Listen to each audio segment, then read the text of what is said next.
Yeah, it does generate a transcript at the same time. So if something happens to your notes, let me know. I can get you that transcript too. Thank you. It's not a problem at all.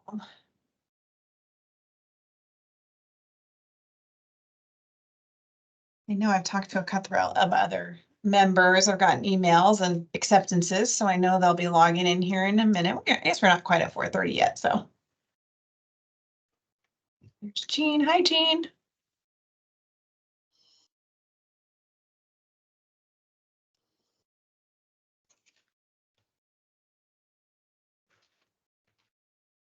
John.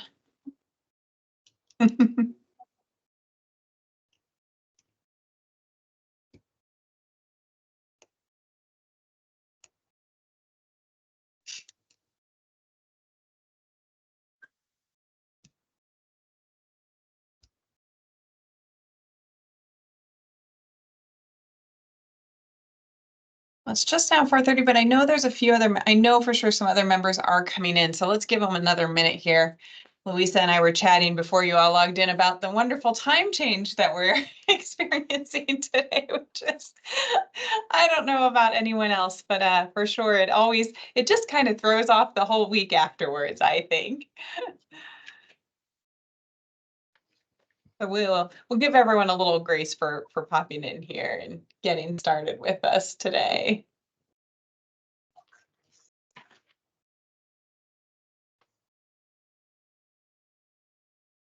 All right, got.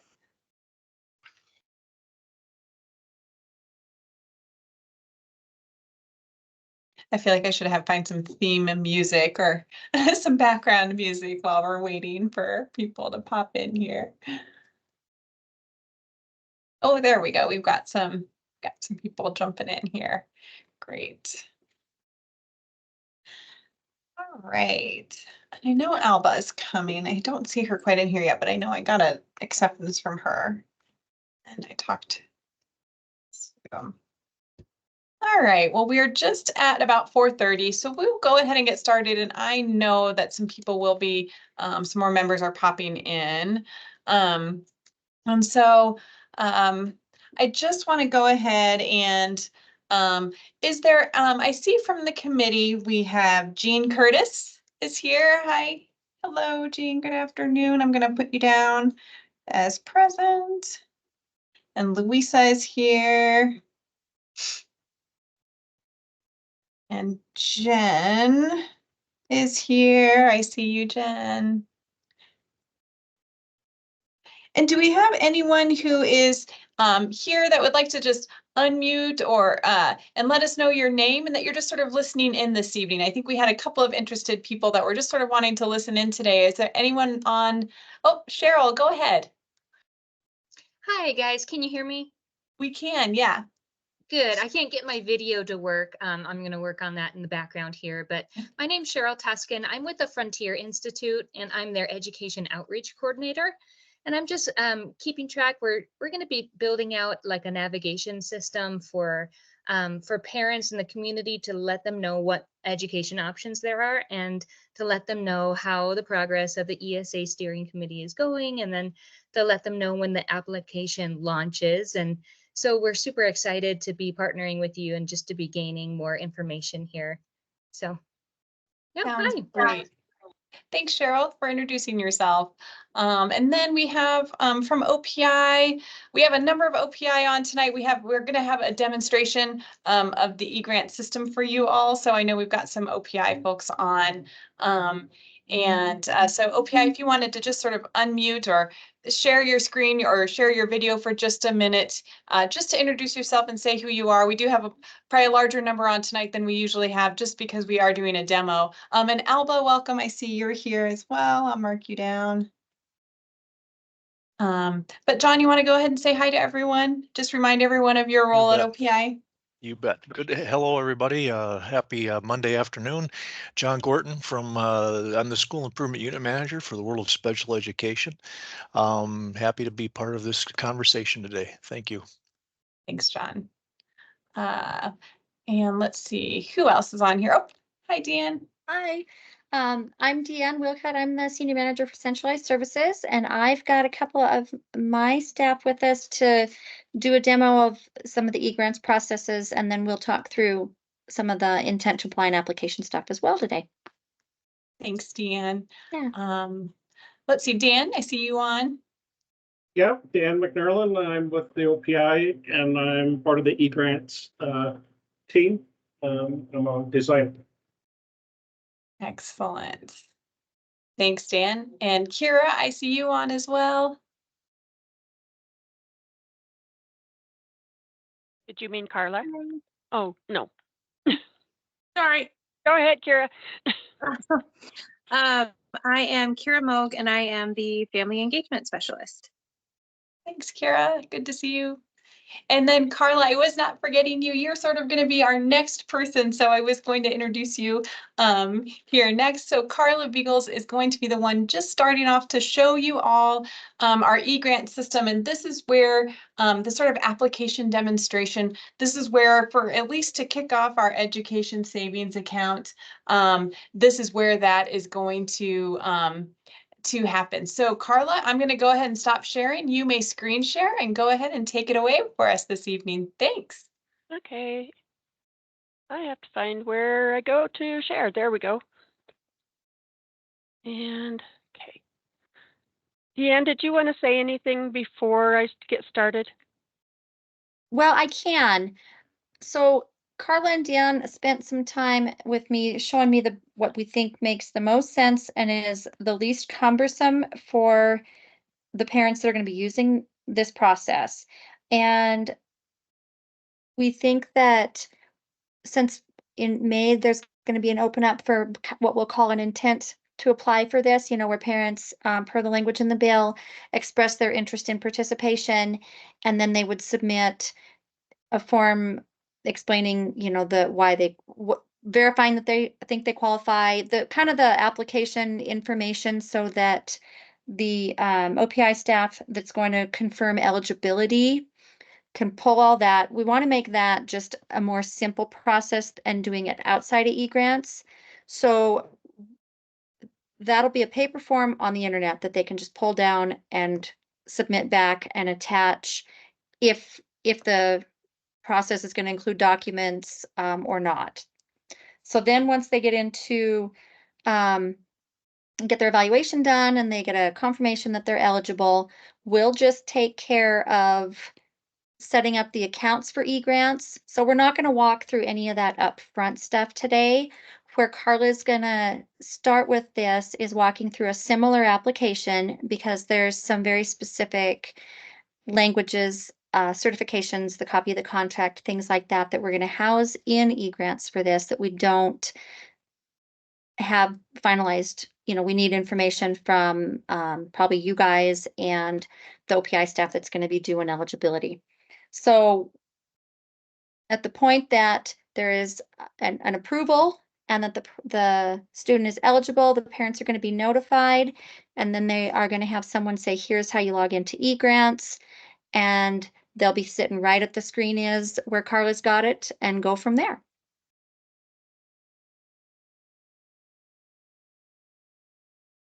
So Carla, take it away. It helps if I unmute.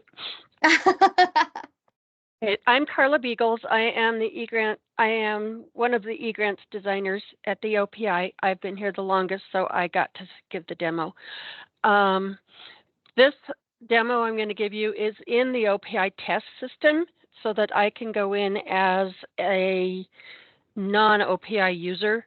So you're going to see some differences in the screens because in our test system, we have a green background so that we can see at a glance that we're in test and not in our production environment. So just a little helpful thing, but just don't want to shock you that things are going to be green. So, what happens is once you have an eGrants account set up with the OPI, we will give you directions to come out here and create a new password if you're a brand new user, but you would put in your email address. That's your contact email address, and then create a password, and then you would log in. And you will see a menu list. They will have probably only this eGrants Access Select on their page because they only have access to one grant. So I'm going to just click this. This is what you would do if you were a user. So you click this. If you have more than one district or school, you click right there. Parents probably will not have a choice. It will take them directly into the eGrants Access Select page. Then they would go, they won't see this many applications. I'm in as Belgrade Elementary School District, so they have a lot more grants than what a parent would have. So they will only have what their grant is showing here. I'm going to take you into the Gifted and Talented State Grant because it's more, it will be similar to what we would require for this new grant, being that it's a state grant. We don't have any federal requirements or anything like that in it. So I'm going to take you into this one. This is just to show you what we have. It will be customizable to fit what this bill is requiring. But for this demo purposes, I'm just showing you what one we already have. I'm going to open the application. The first page in every application that we have is the overview page. You can see it's gray right here, and it will tell us what the program name is. It tells us what the purpose of the grant is, and if we have contact information for the OPI, we can put that in here too so that they know who to contact. We have the legislation. We have a link to it. So if I was to link to this, there it goes. Here is our link. So we will definitely have a link for the legislation, and we will have any guidance documents out here. So the State and Federal Grants Handbook is the one that's in every application that we have. But if we have other guidance specific to this act, this is where we would put it in. Once there's nothing to fill in on this page. However, I believe what we need to do for this other grant is we need to have a section in the middle here that will say you have to meet this list of things or you can't apply. So it would say, okay, you have to meet this, and there'd be a checkbox, and then you have to meet this, and there'd be a checkbox. And if they can't check on all of the different lists there, then it's just telling them don't go ahead and complete this application because you won't qualify. That's just a recommendation. It's not something we have to have. Yes. I'm going to interject real quick. We are going to try to address most of that ahead of time so that they're Okay. not going through this process and then doing it again in e-grants. But for a lot of grants, this is That how it makes sense. works. Yeah. If we're doing the intent to apply, that's where those checkboxes would probably be better located. Okay, once this is done, you navigate eGrants from left to right, starting with the tab strip, and if a sub-tab strip opens up, then you go down that and navigate left to right. So here I'm navigating across these tabs left to right. This will be a contact information page. Right now, this one shows the name of the authorized representative and district clerk for Belgrade. But what we would have in here is the parents' information. We use this page so that we have questions regarding their application. We have a place to go to find out where the contact information is. This is not for anything other than an information for the OPI's purpose. And then we can put on anything that we want. If there's somebody else besides the person filling out the application that wants a copy of the application or the notifications that we send out, we have an area for them to do that. And this, again, is totally customizable. We can put anything we want in here that's going to apply to this grant. We have an allocations page next. Okay. We decide the allocation, not we, the OPI decides the allocations outside of eGrants, and then we take what has been decided on and we import it, and it will list the amount of money you have for this year. If we're in year 2 or 3 or 4 and you have carryover, it will show your carryover. If you're the transfers in and out won't be relevant to this, because this is for like if Belgrade Elementary and Belgrade High School are filling out a joint application, then their high school district's money would roll in, transfer out, and their elementary would transfer in. That's not going to be an issue. So you can ignore those lines. This is how, it would add everything up. So if they had the allocation, they had carryover, the total amount for them to budget is going to be down there. After we do that, if there are specific things within the application that must be completed by an applicant, we put those in a tab called application pages. Sometimes it's called program detail. It's where the applicant can go in and provide us with the information that we need that is specific to the grant. So if we need to find out how many people are in your household are going to be getting this money, how many students in your household are going to, if you have more than one, we might want to ask you who they are in general terms. Do you have one? Do you have two? Are they high school? Are they elementary, etc.? We don't necessarily, well, as far as I am concerned, we don't need the names, but that's up to the program people. So in this particular application, we have 3 different tabs. Like I said, you go left to right. If a sub-tab opens up, then you start on the sub-tab from left to right. Once you have all these filled out, and this is going to have to be decided by the committee, what all we need to include. I will build it for you, but you have to tell me what to put in. And so then we have a budget page. Okay.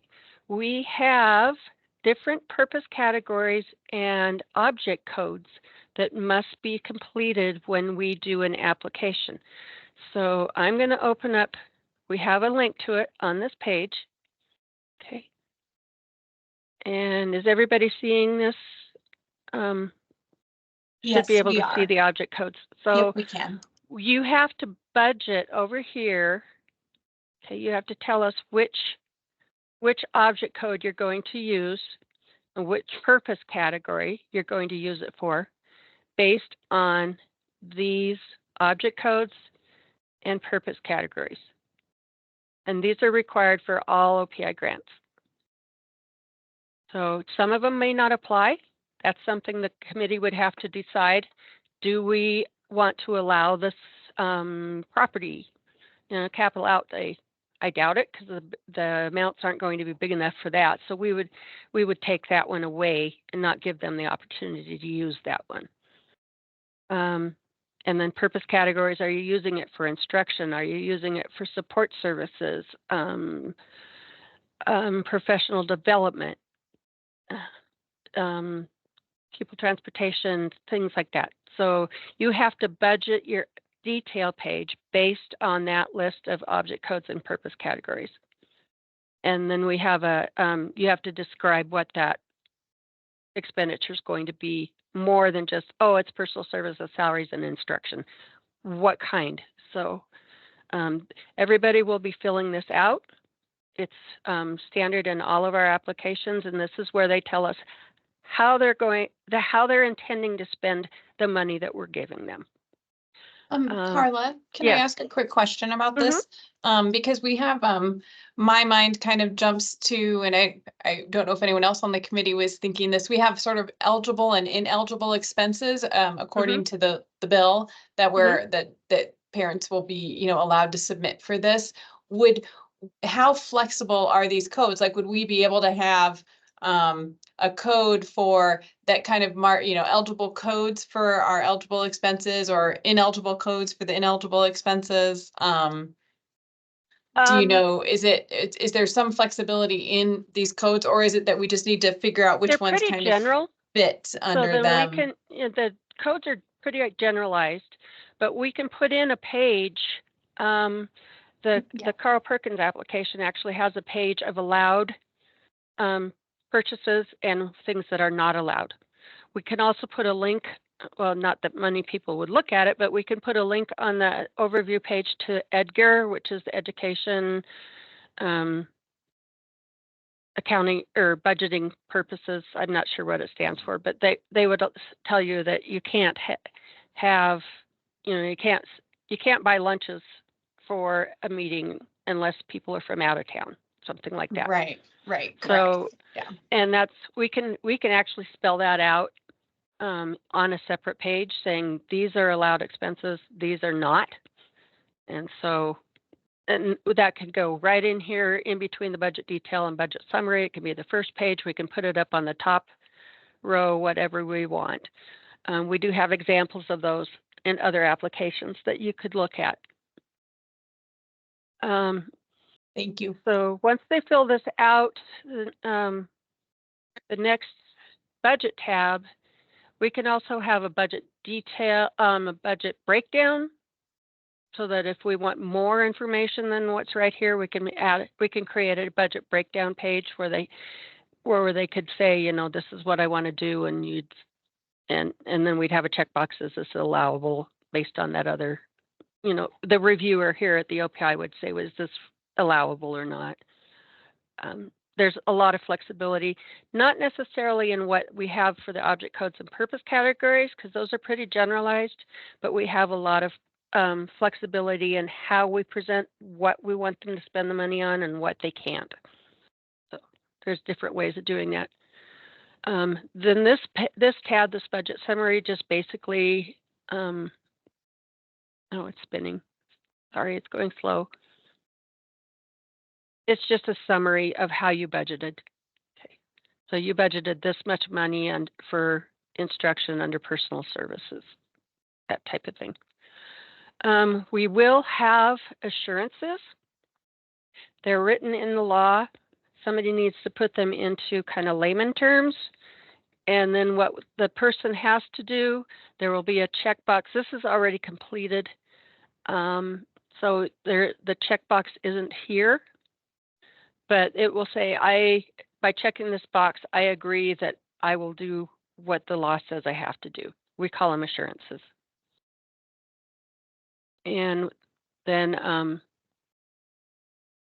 we have an amendment description. We don't limit the applicant to just one application and they're done. If something comes up and they need to create an amendment to change their budgets or add some information that wasn't in their original application, we allow them to create an amendment.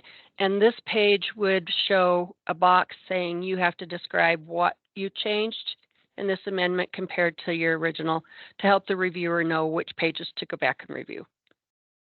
And then we have a submit button. You can run a consistency check. It will, anything that we put on a page, we call it a validation, that requires a certain field to be filled out. If it's not filled out, we don't want them to submit the application. So we run a consistency check. And I don't know that this is going to go because this. But it will go through every single page and make sure that every validation that we put on that page has been met, or it doesn't allow a submission to the OPI. If the consistency check had passed, everything looked good, there would be down here in the bottom here would be buttons that say submit to the OPI. and they click that, we get a notice that the application has been submitted. The reviewer will go out, review the application, either accept it as is or return it for some changes. We have automatic emails that go out saying your application has been approved. Or your application has been returned for changes. Please open the checklist and review the comments to know what we want changed. So we give them a chance to fix their applications. If something is just a little bit wrong, we can send it back to them and say, well, could you give us a little more description on this particular expense?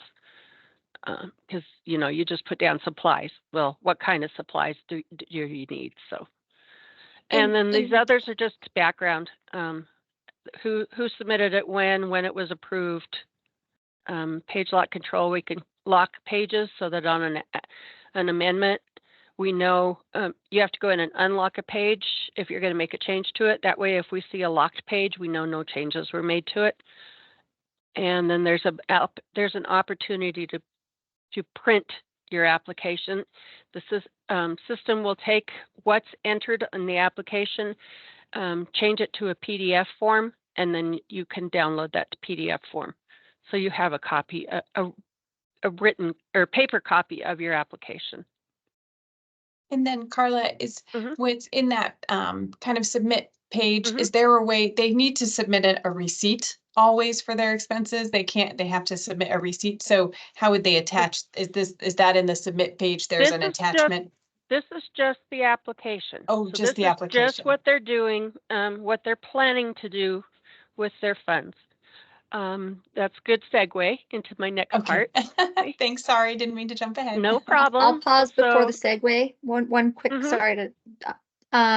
The other thing that Carla said it will be easy to do is the bill requires a contract, and on the tab she went through, like she said, some of them we don't have anything relating to this bill, but there'll be a contract tab where the contract will be in there, and that'll be part of signing the contract. So think that is all the steps to make a plan for the money, sign the contract, and say, I'm accepting the money. And then we have a file upload feature that I'm going to be showing you here shortly. And so they'd save the contract to as a PDF or something along those lines, and upload that, and that would be part of their application. Great. And then I see Jean, I think, has a quick question, Carla, if you don't mind. Jean? Thanks, Christy. So my question would be, if people are using this system, this eGrants, to apply, our goal date, of course, is like May 1st or something. How are they going to know how much money they have? And I mean, do they need to know ahead of time that a speech therapist is going to cost $2,000 and, the curriculum is going to cost this? I mean, it seems like we need something ahead of this that's a little more simple. And then my second part of the question is, if they come into this system and say they live in the Belgrade School District, for example, does it automatically populate and say then in that district you're going to have $7,000? Or so that's just seems like the program manager will send the eGrant staff a worksheet with who is applying and how much their allocation is going to be. That is usually done outside the eGrant system, because we have different requirements for our different grants on what constitutes how they get an application. Some of the federal grants are based on low income, so we have formulas that the lower income people will get more money than the districts, than the not low income districts will get, pupil per pupil wise. So somehow the allocations are going to be determined outside of the eGrant system. When they're determined, they'll send us an import file. We will import that, and it will show the amount of the allocation they're getting. It's going to show on this allocations page. Yeah. And Okay. it will show on the budget page. Here's what your allocation is. And then here's how much your total budget is. And if you have allocation remaining or you've put in too much money in the budget than you have, it's going to be here. So if this has money in it left, or if it's a negative number, the page doesn't save. They have to budget what they get. So how that allocation is going to be determined is not an eGrants person's decision. It's the committee's. Yeah, And then that- and the That program will, people. yes, So and our school finance has already got a table for all the school districts that we will be able to upload this already. Yeah, and so absolutely. yeah, how that's Well, okay, determined, so- I don't know, but Okay. And one They will other have to have an idea though of how much their expected expenses, while it can be amended, they're gonna need to know, we think this is gonna cost this much and this, so that they can do a budget, right? yeah, the program person who's managing this application can send out information ahead of time saying, you know, this is approximate cost of this or that. But it's not, unless you want to put it specifically as a page in the application saying, you know, here's a ballpark range for what this is going to cost and this and that, then that would just have to be through communication with the program manager. But we can put in, this is totally customizable to the application or to the program. So if you want a page in there saying, hey, here's some ballpark figures of what this might cost you in your area, you know, maybe Northeast Montana would cost you this, Southwest Montana it would cost you this, you know, whatever. We can put in some ballparks. We can create any page. If you can write it down and in a page, we can duplicate that in the system. So if you want something like that in the application, great. We just need to know that so we can put it in. We need to know what. We don't determine what goes on pages. The program manager and or the committee or both would tell us we want this on this page, and we'll make it for you. We don't say we're going to put this in. We're going to put that in. So what I wanted to show you, since I told you this was just the application, what they are going to do when they have the application approved and they're sending receipts that show that they've done this expenditure and we reimburse them for it, they go in through a payment system and they click the payment buttons and it will show them again what their application is. Have we paid out any payments? What are your remaining funds? All of that right here on the summary page. But what they will do when they want to submit for a reimbursement is they're going to create a cash request. We call it a cash request. You can see in this example, they've requested 4 different cash requests, all different months or dates and months. So what we would do is we would create a new request.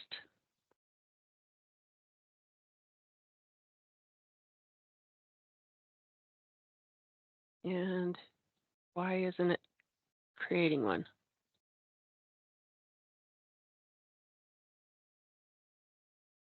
Well, apologize for that. Let's go see if one of the others will let me request.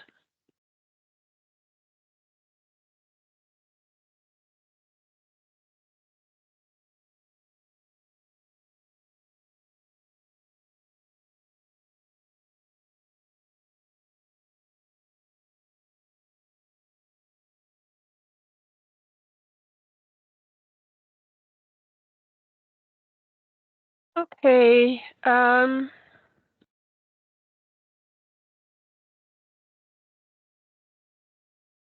Well, we didn't want that.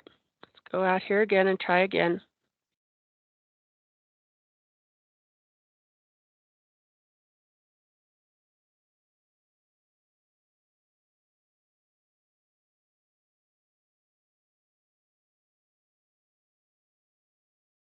Okay, so here's a new request.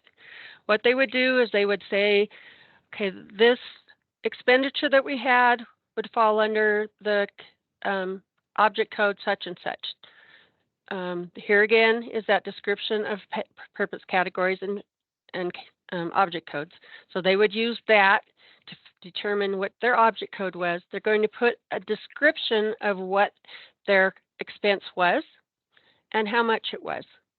And then you can create a whole bunch of lines here if you need to. You would put when the end date for the current expenditures was, and then you would have a file upload for all your receipts, your invoices, your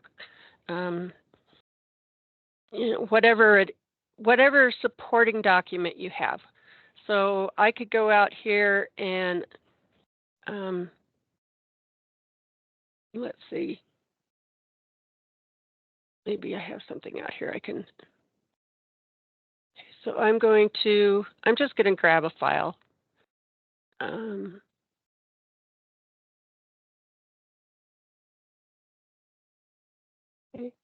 I'm going to choose that. I'm going to upload it now. Okay. I chose the wrong kind of file. So if you don't have yours in the right kind of file, we do PDFs, docs, and documents. So if you have you've got a receipt, you just put it in a PDF document and upload it. So let's choose another one here. Okay, so I chose my file. It's showing right here. And then I do an upload. And I come down here, and here's my file. And so that would be, you would open that up. And because this wasn't an actual receipt, but it opened the file that I uploaded. So that's where they're going to request their money. This is where they're going to add their documentation for what they spent. We have file uploads we can do in applications as well. So when you were talking about the contract, it would work the same way. When you got to that page, you would choose your file, you would upload it, and it will show under this uploaded file section. If you need to delete a file, there is in the applications, we have a delete file option. I don't know if we can add it to the cash request or not. It's not in this particular one. But so one thing I want to note here is that we do not reimburse in cents, only dollars. So if they had a $50, 50-cent receipt, they would round up to 51, and that's what we would pay, would be 51. If they had a $50.20, they would round down to $50, because we do not deal with pennies.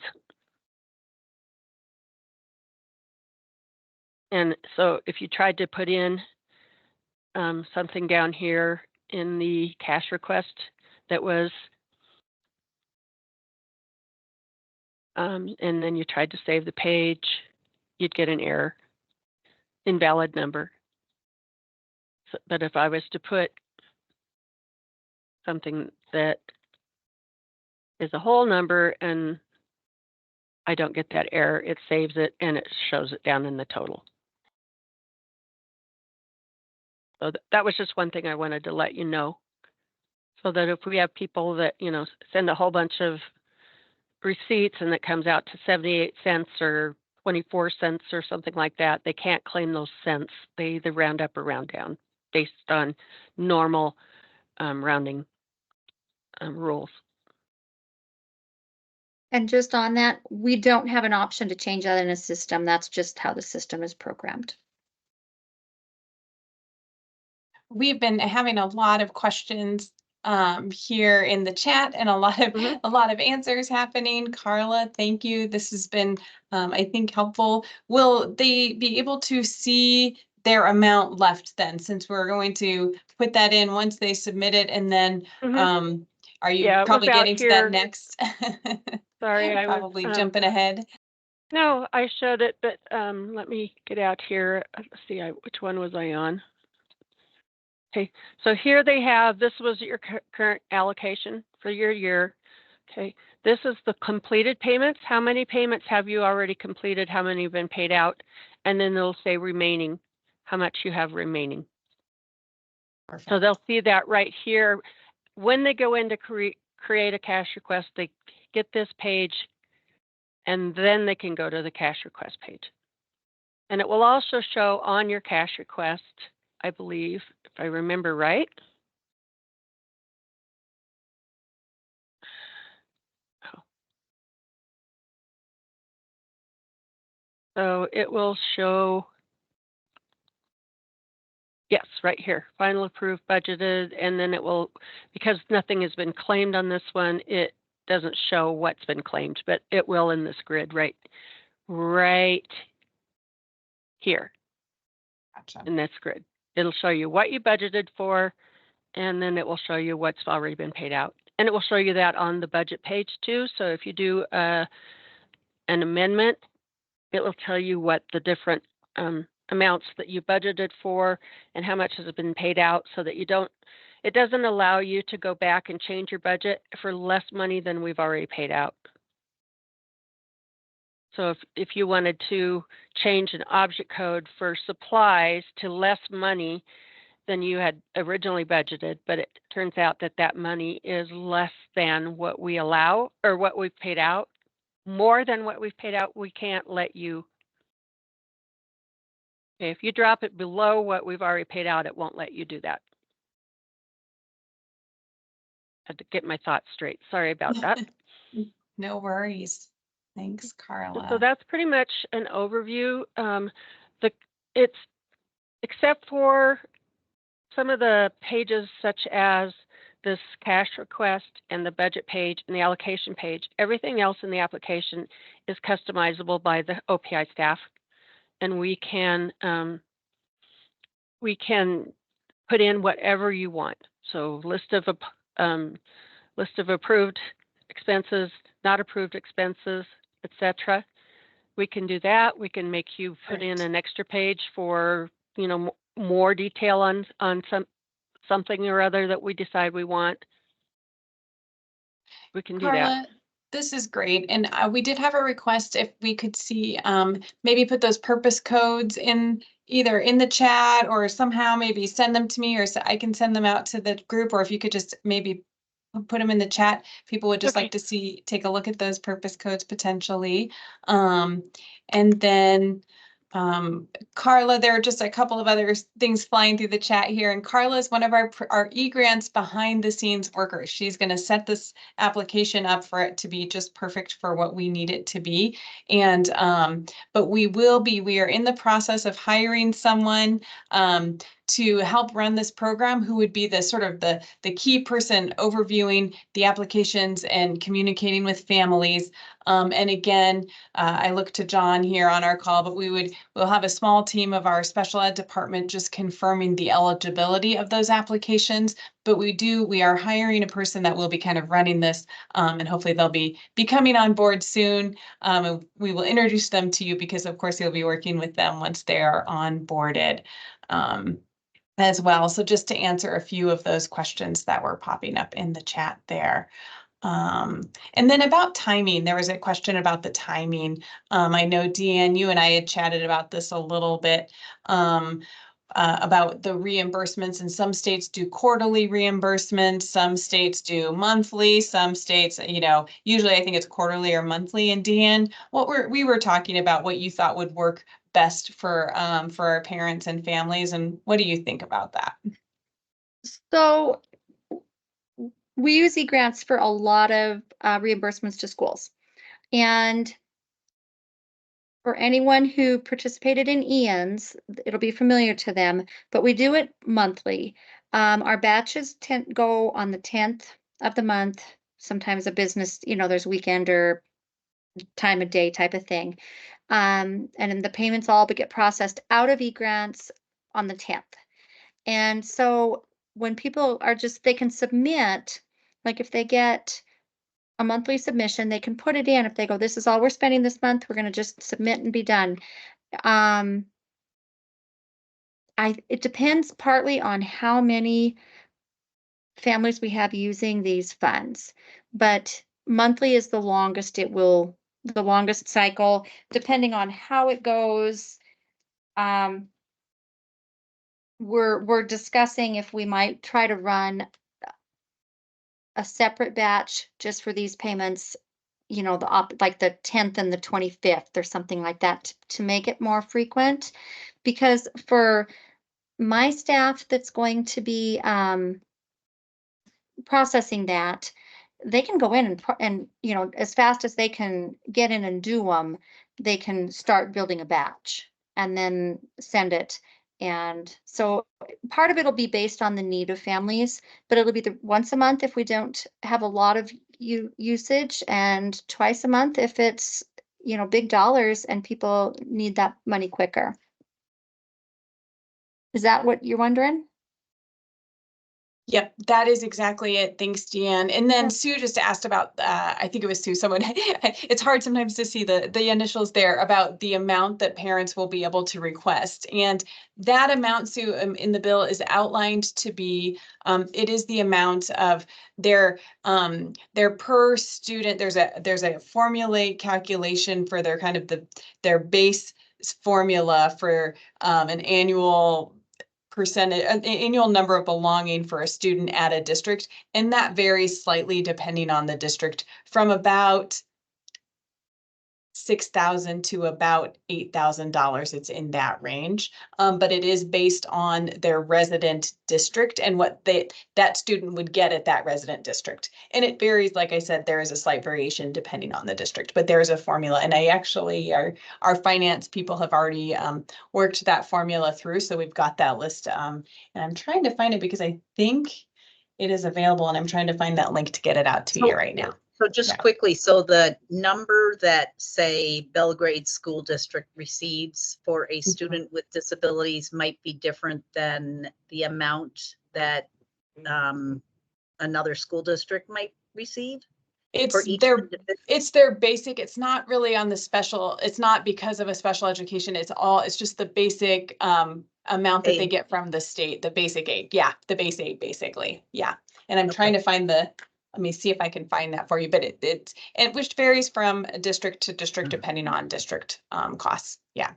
So hopefully that answers your question a little bit more closely. Yeah, it answers my question, but it makes it a little bit more vague. And maybe how could you say that it's equal, that it would be equal across the state for students with disabilities? Yeah. I guess that's where I'm wondering about it also. Yeah. But good question. Good question, Sue. And let me find the specific language for that, because that might help clarify here. And somebody wrote in the chat, once a child is enrolled, will the home district? No, that is only between the family and the OPI. The only point that the district will know is that that student is enrolled in the ESA. They won't know anything other than that about the budget or the reimbursements. That's between the OPI and the family. Christy, can I get in here? Yeah, absolutely. What we have set up with eGrants, and this is customizable too, but for every grant that we have in eGrants, when it's being created, we only allow the district, the OPI reviewer and the applicant to see the application. But once it's been approved, it's available for public access. So if this application isn't going to be approved for public access, then we need to know that when we're setting up the application. Yeah, Carla, and no, I don't believe there will be any public access on this. Okay. But we'll go through that. We just need to know that when we're setting it up. We'll double check that with legal for sure, but yeah, that's a great question. And Christy, I have pulled up the tables Paul had when we were doing the estimates for the bill. If you want me to just share my screen a second. Yep, and then I was just I pulling think that this is table what up people- myself. I'm just Yep. pulling it right out of the fiscal note. I'll share here. Yep, thank you. And then Clifton, I see you have your hand up, so we'll get to you after we answer this question. This committee is so full of wonderful questions. Thank you all so much. So the ESA amount is estimated, and I know Paul is fine tuning these calculations because this was done at the time the bill was being written, but I don't believe there's been substantial changes. So you see there's an elementary, does everybody see the table on my screen? Yes, if you could maybe just make it a tad bit bigger, that might be helpful. Sure. Let me try, oh, there we go, let me do that. Thank you. Thanks, Jan. Yeah, it looks big on my screen. So you can see this ESA amount minimum and ESA amount maximum. So here's your ranges for elementary and your ranges for high school. And that was what Paul had calculated based on, this is the second update of the fiscal note. So this would have been the final one he did, I believe. So that's Yep. kind of your ranges. Yep, and so this is where it's based on that A and B funding calculation for districts. And you can see how it's written out in the bill so that's a formula we will have to follow in order to get that. And so you can see the biggest variety is the elementary and high school, because there's different A and B accounts for the elementary and high school. So yeah, so I'll unshare and you can move on if that's good. Thanks, Dan. And Clifton, go ahead. I see your hand up. Thank you. So my question is that with, I'm looking at the chart, it has those amounts. What is the threshold, or is there going to be an opportunity if there's overrun? Oops, sorry, Clifton, you kind of cut out at the end for me. I don't know if anyone else heard. I didn't hear the end of your question. So the end of the question is that if there's overrun on the budget, right, of the allowable amount, the minimum and the maximum, you say I have one service that takes up half of that, and another service, and there's no option for anything else, and this happens to more than one family, a bunch of families, since it's expensive services. Will there be a time to reevaluate these numbers? That would probably be at the next legislative session, because this was set in the bill by the legislature, how we have to this formula. So the only reconsideration of that would be at the next legislative session.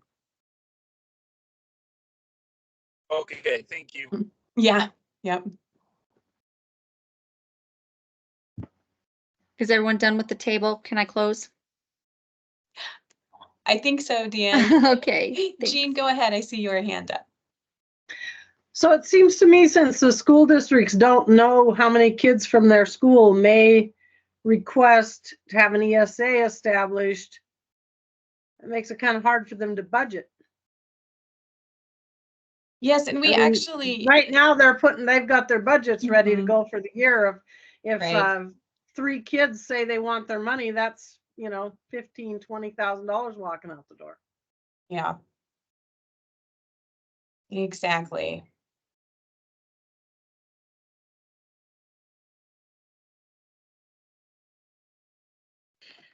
So if, let's say, somebody doesn't use any of their money the first year, does it accrue to another year? So like if they don't request reimbursement for, let's say, next year, does that 6,200 or whatever it is, does that accrue? And so does it become 12,400? Does it save up? I think somebody asked me that, like they said, can you accrue money? Can you save it up and then use it for college tuition? Yeah, that is a great question. And I think, let me look. I believe it is only year by year. It is dependent on each fiscal year. So there's no saving it up or bringing it forward. It is really just on that fiscal year. Yeah. Yeah. So if there's money left over, they're going to give it back to the district? No, Christy, it goes into a state special. Yeah, Dan. It goes into a state special revenue account, basically. That's why it's called a savings account, is it's no longer general fund. So it does not go away at the end of the year. My understanding of this bill is that and the way we have the funds set up is that the money will be deposited into this account. And the money stays there for this child because the money actually sits in this account until I believe their 24th birthday. It does say for their 24th birthday in And the then- bill. Yeah, and that and it's not, once the money is moved into the accounts, it is no longer appropriated for only that year. Wow. Now, whether or not they can pay college tuition, I'm gonna say is a different question, reading through the reimbursable items, because the language says qualified. Following education, it says qualified school tuition, and the child has to be between the ages of 5 and 19. So I don't think that it intends for the money to actually go past that. I'm not sure why it stays there till they're 24 based on that, but is some likely language cleanup needed in this bill next session too. Well, because this state does not provide free and appropriate public education till the age of 21. We're the only state that doesn't follow that federal law. And so you're saying that the bill allows that money to be in a savings account until they're 24? Wow. It does. That's crazy. Kind of strange. I think where is that? I just read this.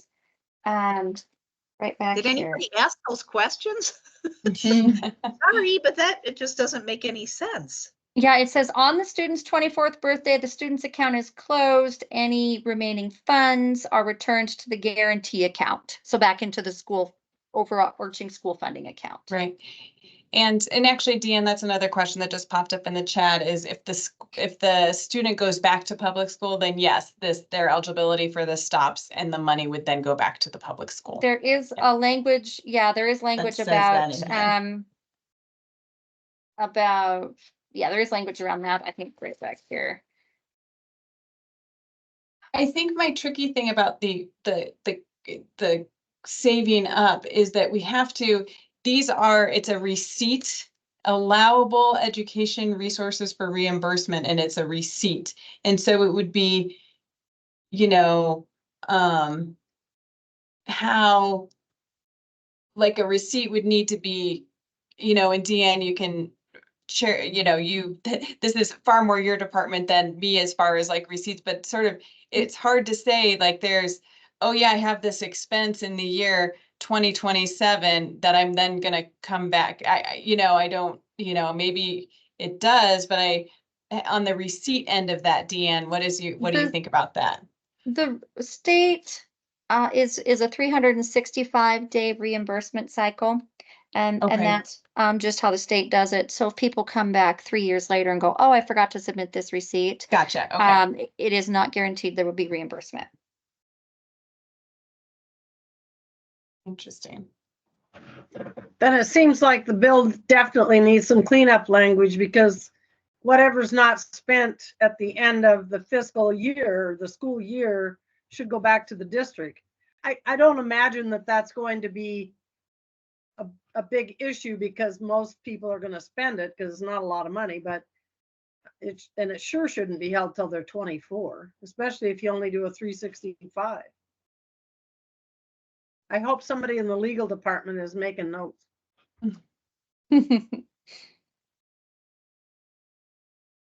Yeah, there is definitely, that is a little, it's definitely something that we need to investigate a little bit more, and I think is an excellent question of how much that can accrue or not, for that. So Sue, I'll try to get a really clear answer. Deanne and I will get a clear answer for you on that one. Deanne is our fiscal expert, as you can tell.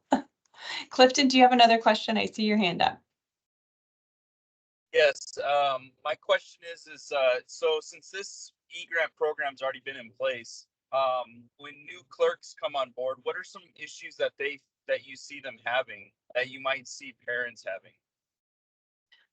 You know, and I think to the point of having this, you know, professional development is just being able to get started and follow through, you know, with the kind of navigating the e-grants, I think is something. Deanne, how about you? What else do Yeah. you see? Carla and Dan can probably verify this. I think the number one phone call we get from clerks that we got from parents during the Ian's funding was to make sure their pop-up blockers were turned off.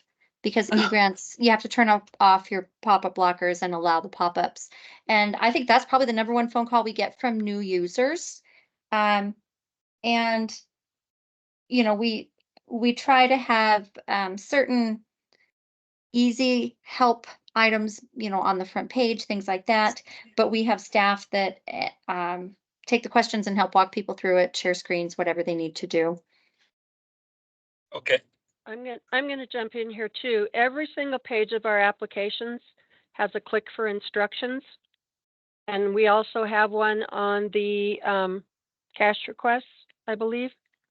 So we write up instructions, and let me share my screen here. So on the application, there's a click for instructions at the top left of every page. And then clicking that brought up here's the instructions for that page. So the instructions are specific to the page that they're on. So, you know,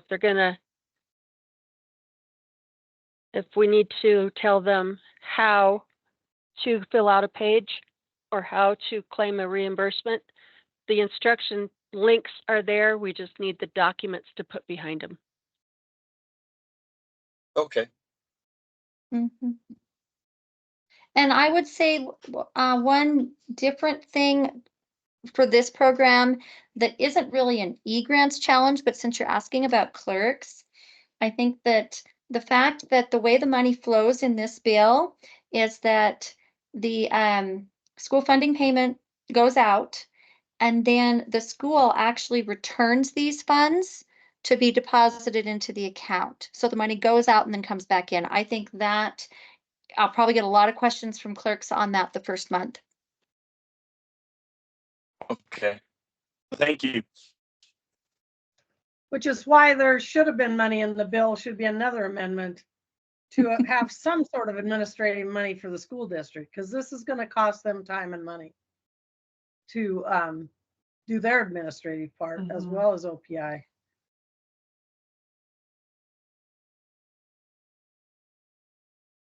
So I had another question. So thank you for showing us how people might access this funding, you know, via your website. So the first time we met, we had those vendors. And do you foresee using a vendor? Because in my mind, that means another charge.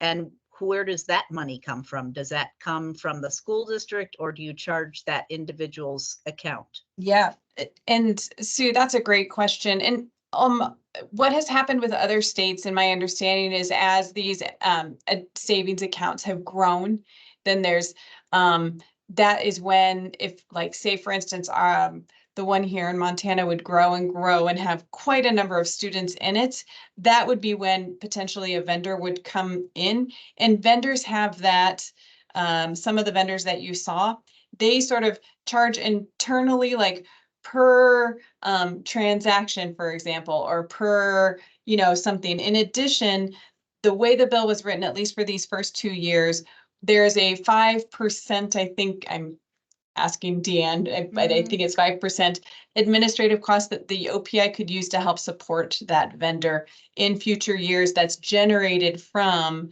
this. So there's some administrative cost for that vendor in the future, and that is also the same as we have an administrative cost this year to help us bring this full-time person on to really get this program running. There's a greater expense this year, and it tapers off next year and so on. with the idea that there is an administrative cost that will grow that would be able to then potentially support that. But a lot of it is based on the numbers in the program too. So I hope that answers your question a little bit. It does, but they also concerns me that those are out-of-state vendors, and so that money is not going, it's not paying, you know what I mean? They're paying somebody out of state to do that. And Yeah. that's kind of a shame that if you can do it in-house, why, Right. I don't know. But that's, I We're- guess, another And question. and I think that's a good reason why, part of the reason why we're going down this road right now, and yeah, exactly, keeping it in-house. The startup money that was provided with the bill was not going to be enough. So we are covering the shortage out of other areas to get this up and running. And I have a dedicated person for it because I do think these parents are going to need consistent support. And then hopefully I don't know, 5% is hard to get a vendor that, depending on how their fee structure is, will do something on 5% in the future, but I guess we have to wait and see.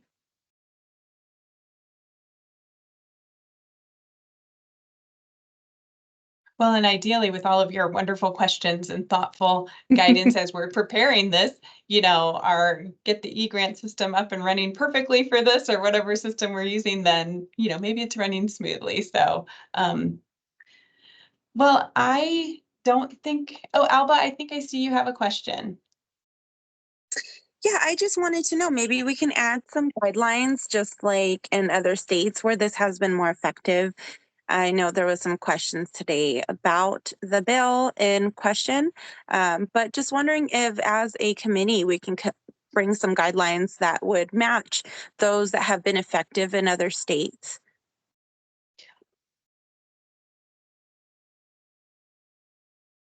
I muted myself there for a second. And yes, and actually, Alba, we just have sort of drafted, Katie Bloodgood is our legislative liaison, and she has sort of helped me put together a bit of a handbook, which I think gets a little bit to sort of what you're saying. So I'm going to jump over to that with a screen share real quick here. And it's very draft. It's not anything fancy, but as you can see, and I think Alba, this gets to your point just a little bit. Also I had a request for a copy of the bill, so I'm going to pop that in the chat here. There you go. And if you take a look at this wonderful handbook that Katie has worked on, you can kind of see here in the table of contents an introduction, eligibility, how to participate. To make you sick, I will stop scrolling. Expenses, how to renew the application, which we're still not sure how that's going to actually go through the bills. We're not sure about that yet. Withdrawing from the program if you do go back to a public school, and an FAQ document and contact information and a glossary. These expenses on page 8, I will try to jump down. Okay, close your eyes or look away as I scroll down to page 8. I just don't want to make anyone dizzy while I'm doing that. But, you know, sort of outlining these eligible and ineligible expenses, for example. We just put a very rough draft together of this that I wanted to show you. And I think it kind of gets to your idea. And I see you want a copy of the draft handbook, and absolutely. And in fact, this is something that I kind of feel like if anyone would be willing to be on a subcommittee to work on this handbook, we might meet at a different time to do that. And then I would say, let's just, you know, put your name in the chat if you're interested so I can capture your name and we can send out an invite for you to help kind of craft this. As soon as Deanne's full-time person comes on, this will be some work that they will help finalize for us. But put your name in the chat if you're willing to help out with crafting this handbook. We'd love to have a subcommittee on that. And that would be a great help for you all. And we'll follow up with an email to you to invite you to that. But yes, and then in a question, are you able to withdraw and go back to the traditional education model? Any penalties?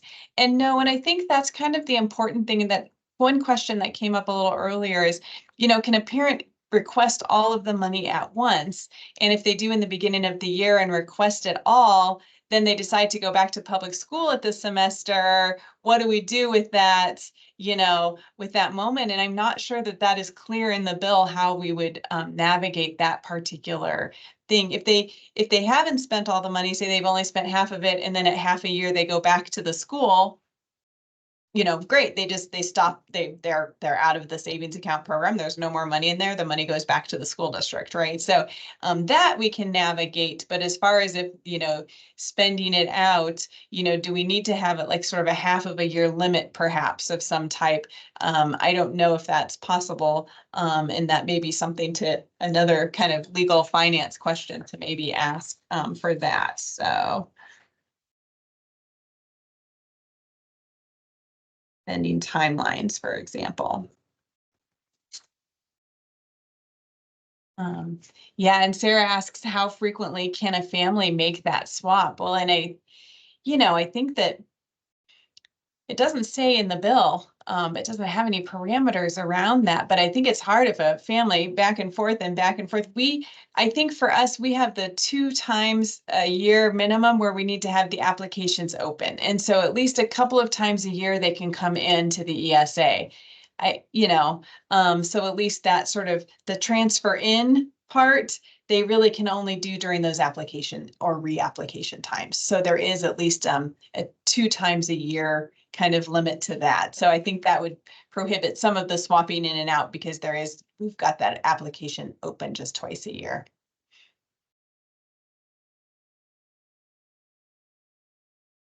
And Louisa, how other states handle the families going back and forth?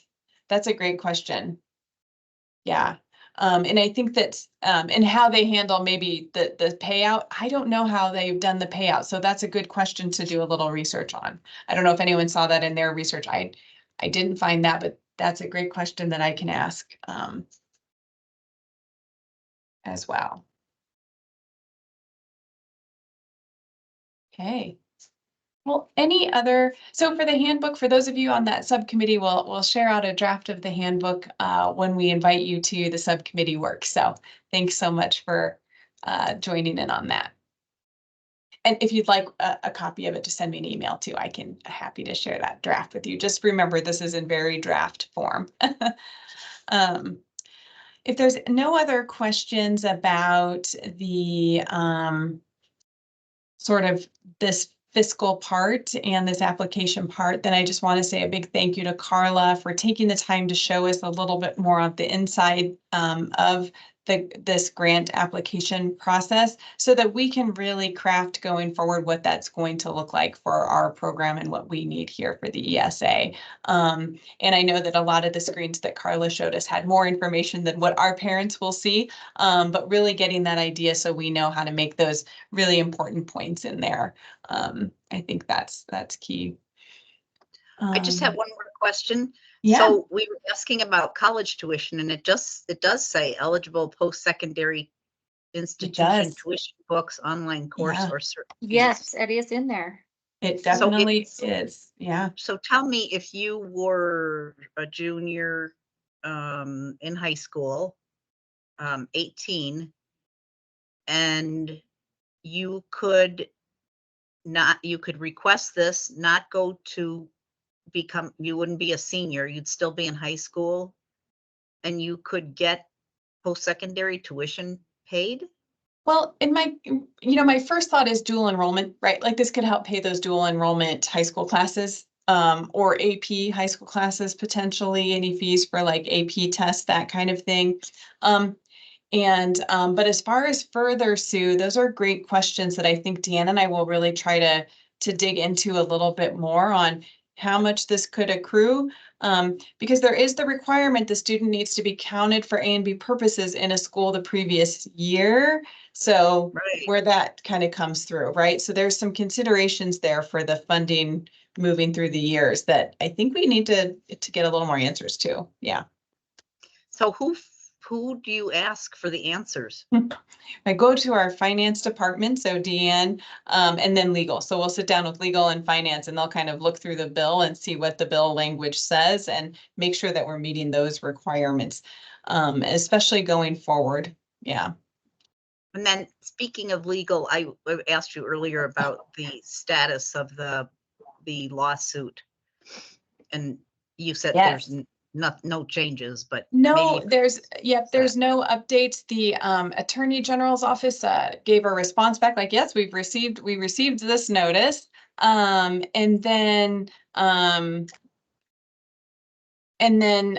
we just have to wait now until the judge sees it, until they move forward, until they set a timeline. So Rick Wooten, who joined us last time, he'll keep me posted and he will join us the next time if there's an update by any means. He will absolutely come in. But right now it's business as usual for today.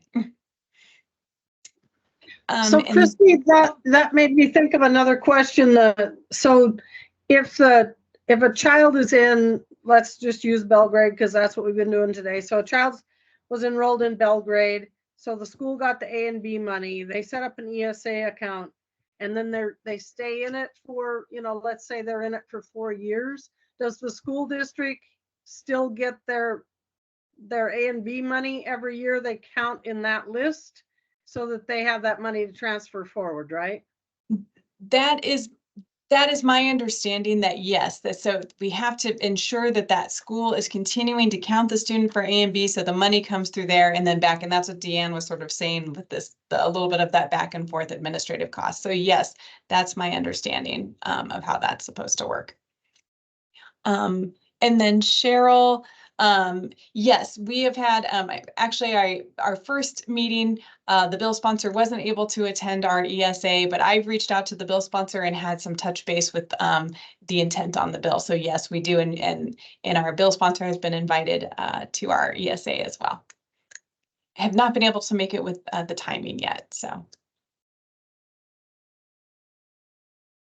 All right, and then my next order of business for us, and I always think, I scheduled this for an hour and a half, and I always think, gosh, maybe we'll end a little early, but tonight I'm keeping you here again. I would really, really like to have a survey, an intent to apply survey that you all can share with your communities, that we can share out with our, through our channels, with anyone that might be interested, that thinks that they might be interested in participating in this before we open May the 1st for the applications. This is just sort of just a pre-survey, very quick couple of questions. What questions do you think we would want to ask in this, or is it even important to do a survey like this? I just think it would be nice to sometime in the next couple of weeks for me to put together a quick form that we could send out to people in the communities. Is anyone considering this? I know we get questions about it a lot. I know it's on people's radars. I know families are interested and excited about it, but I'd like to maybe get more of a feeling for the numbers, more just for curiosity for you all as you're doing your work, so you have an idea too, before we even get to those applications. If you have some ideas of questions, maybe pop it in the chat to let me know, or just unmute and we can take some notes. Is this a survey for parents or for survey? Parents who would be interested? Yeah, for parents who would be interested in participating in this.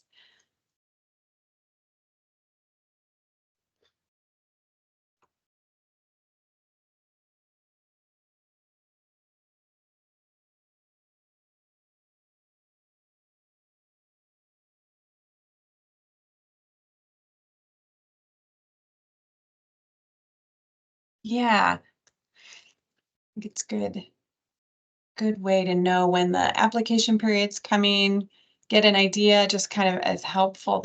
What kind of questions should we ask? Just sort of, are you interested? How many students might you have in it? What questions do you think would be good to ask in the survey?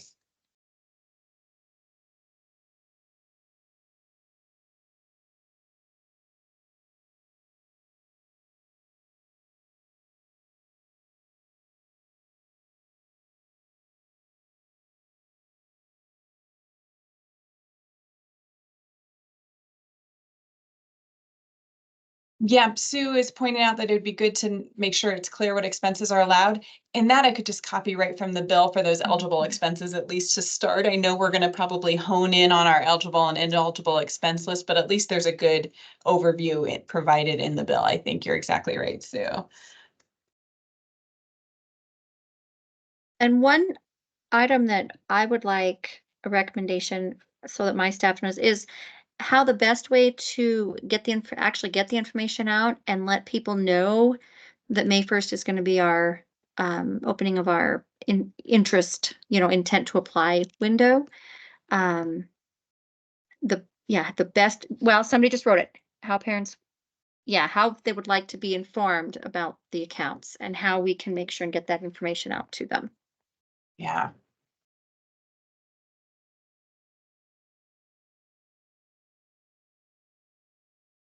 I'm wishing now that I could download this chat. I'm hoping I can capture that chat later.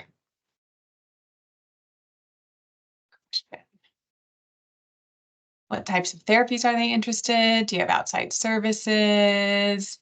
Oh yeah, I like that kind of checklist of things that they might be interested in asking for reimbursement for.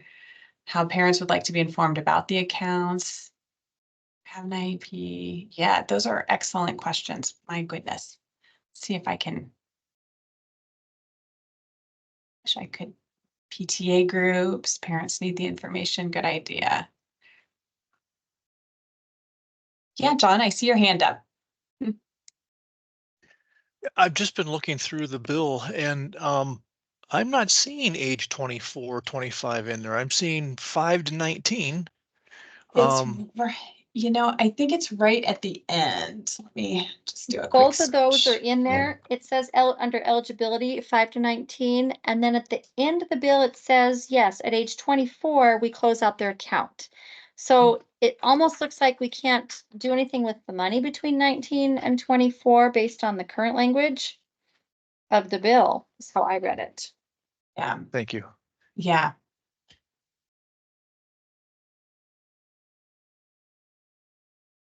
All right. So I think what I would like to do, yeah, and so that's what it looks like after for the 5 years. Yeah. And there would be a period of time in there where they could still submit, expenses up until the 19 The deadline. 19th birthday, So they would, kind of, for the right? next year, they can say, oh, I'm sending in my receipts, that Okay. next year as they make sure that they have everything submitted to close out. And I'm going to check into, since it has that window, that's actually one of the things I had on my list, is to see if we can reimburse until the account closes out, or if it is just the normal year at a time. So Right. that is on my list to clarify. Good questions.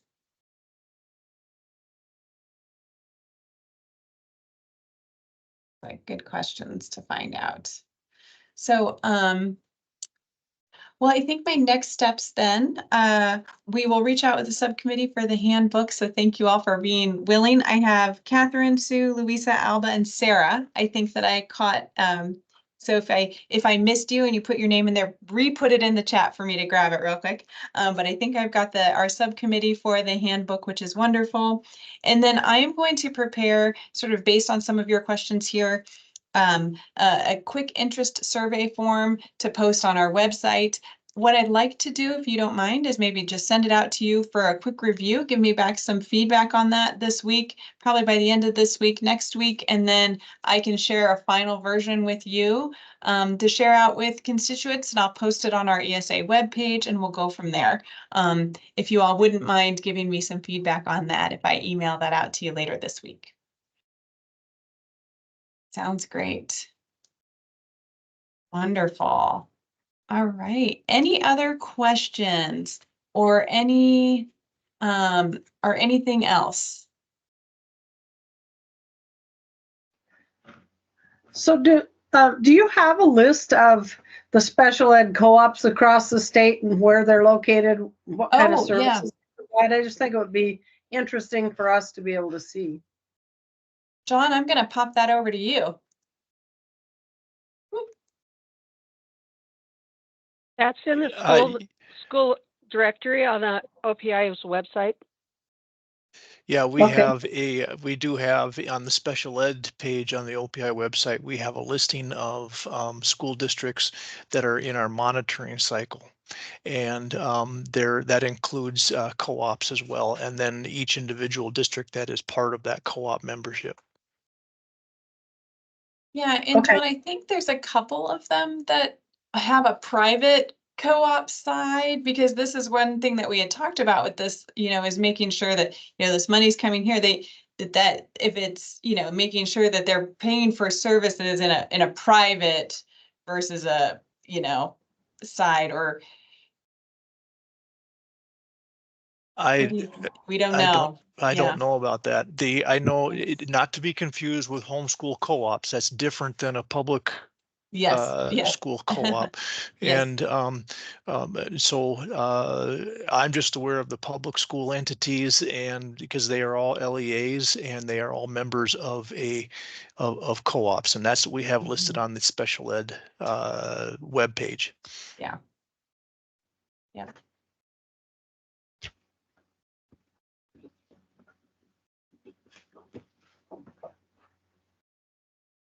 Okay. Well, any other questions for us this evening? We've got some work cut out for us. Thank you all for volunteering and giving us these really wonderful questions. Dan and I have a list of a few fiscal legal questions to sort of get a further interpretation on to clarify. Thank you, Sue. And it's just a good to see all of you. I really, the questions are great. Your thoughtfulness is very helpful in steering us as we're heading down with this brand new, it's just brand new legislation here in the state. And with that comes a lot of questions, and we will keep getting answers, and we appreciate your guidance in this for us. So thank you all. And if there's nothing else, then that's the end of mine for today. We will meet. Our next meeting is April the 8th. Any special topics that we want to work on, or we'll share our handbook. We will be wrapping up getting those applications ready to open May the 1st. So we have a lot to do on that next meeting. But if you have any special topics, the bill sponsor will invite her. We'll invite her. I will invite her for the next meeting. Thank you.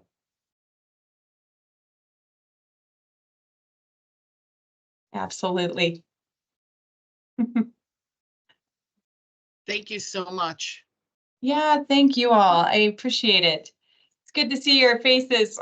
We're starting to get to know each other, and it's nice to see your faces online when we pop in here. Well, thanks everyone. As always, I'm here anytime. Reach out with a phone call or an email, and I just appreciate all your time.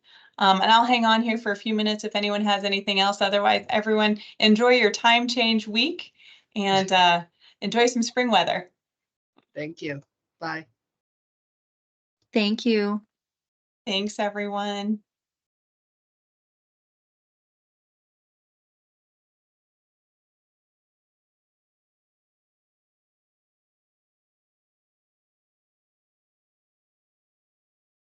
Great. Thanks, Alba.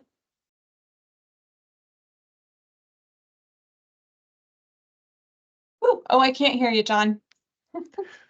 I am wondering if I can ask this of you. Yeah. I'm not sure where it fits, but Yeah. I think that because within the law, the language of the law, it says Yeah. that you have to be eligible under IDEA. Yes. And within, I saw a couple comments today about like gifted and talented, and that's not Yeah. recognized. So I I'm know. wondering if ARM Kira, I'm 1016. gonna let me stop recording. Oh, yeah.